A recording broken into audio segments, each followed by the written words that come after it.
Welcome back. It is 6:41 on your Friday morning. We're jumping back into the Luigi Mangione case this morning for Legally Speaking. He's facing state and federal murder charges for allegedly killing the CEO of United Healthcare. So how can he be facing two murder charges at once for the same crime? Attorney Dave Beatrice is here to explain. As always, good morning. Good morning. How are you today? I'm good. And you? I can't complain. I realize that adults, Gen Zers, Gen Xers, and Millennials, they get their news from TikTok. I read a study like 80% of them get their news from TikTok. So I did a post on December 7th. It got 9 million views, and now I'm blowing up on. I'm like a. I don't know, they're calling me... He's an influencer. An influencer, that was the word.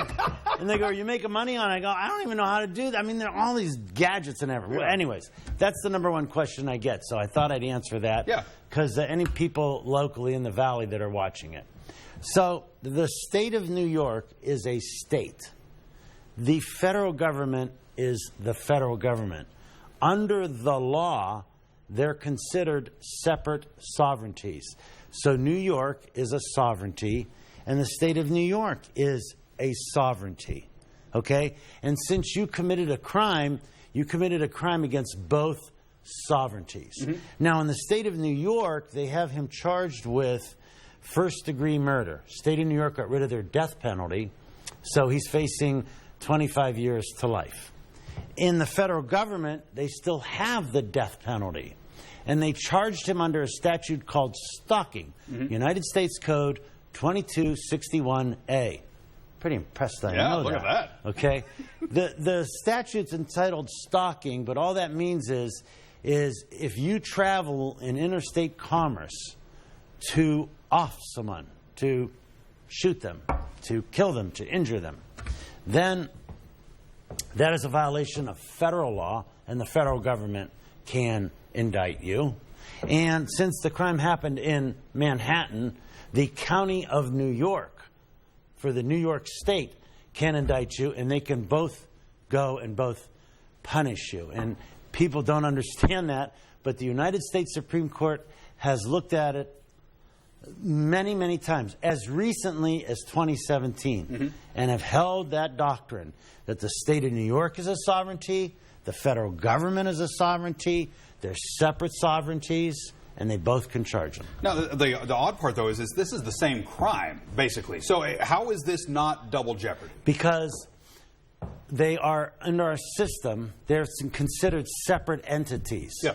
Okay? You think New York and the United States. Well, New York is a sovereignty. It's a sovereign state.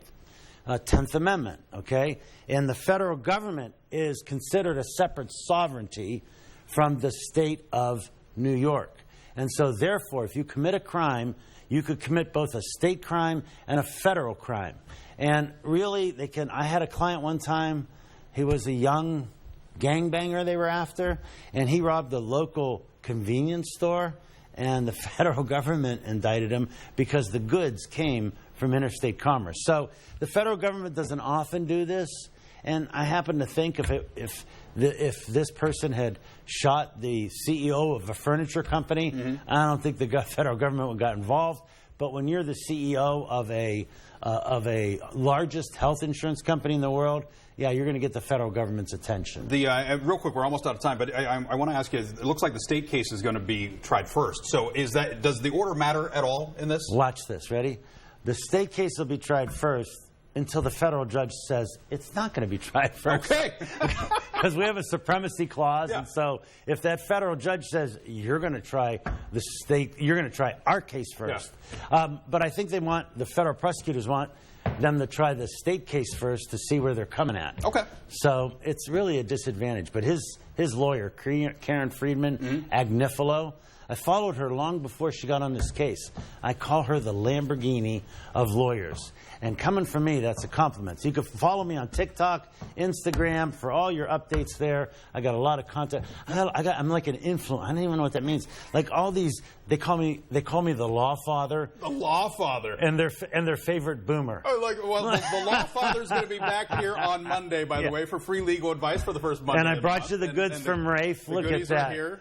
Rafe, I'll tell you what, Landmark, they're the bomb. They do a great job. All right, Dave, thank you much. We'll see you Monday. All right.